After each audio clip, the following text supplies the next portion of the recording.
say, you know, do we use ibuprofen, do we use doxycycline for 2 days, which this is becoming a standard in some places now. 2 days of doxycycline is supposed to cure Lyme disease.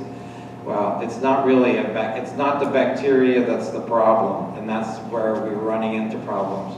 Because actually what's coming on now is, of course, in this part of the country, you heard about measles in New York City. Now we have EEE, so you're going to hear more about that particular virus.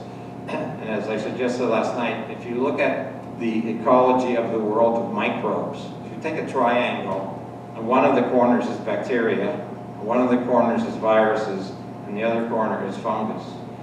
In the 1950s, antibiotics became popular on the scene, and supposedly by 1968 they were supposed to have eliminated every bacterial illness. As they so-called eliminated those illnesses, what did we start seeing? A rise in viral diseases. Suddenly we have HIV, suddenly we have AIDS on the market, and we started seeing hepatitis. These diseases have been around forever. They're not new. However, the natural ecology of the world is bacteria are the opposition of viruses and fungus, but as soon as you get rid of the bacteria, the viruses and the fungus had a party. So we're seeing this increase in viral diseases, and the more we try and stamp down bacteria, you're going to see more and more viral diseases. And so CDC says, get your vaccine, get your flu shot. It's not about flu shots, it's not about vaccines, it's about changing your internal environment. That's how ultimately that's going to be your best prevention. Living in an area where, ticks and Lyme, and that is a common denominator that you will ultimately be exposed to.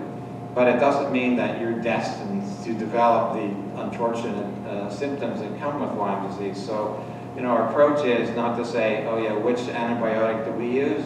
Because we don't use antibiotics. I mean, that's not what our approach is. Our approach is to find out which of your organ systems are most out of balance and do all the supportive treatments you've heard about this evening. That really will be the most, it makes the most common sense about moving forward when you have a condition. And one of the challenges, as Dr. Drobot said earlier, it's very rare that any of us see the patient before they have already had some type of diagnosis. And especially with Lyme, they often come in. We've had patients who've been on the worst of ice in 18 years of antibiotics and said, is it working? Really? After 18 years, if you haven't figured it out, I don't think it's working. But what has it done to every organ system in their body? The longer you take a medication that is going against what the body's trying to do, the more difficult, the fuller your bucket is, the more difficult hole that you'll have to dig out of. So it's that type of thing, and it's not doom and gloom. People think, oh, there's no approach. There's absolutely approach. There isn't any condition that we really can't manage in some way or other.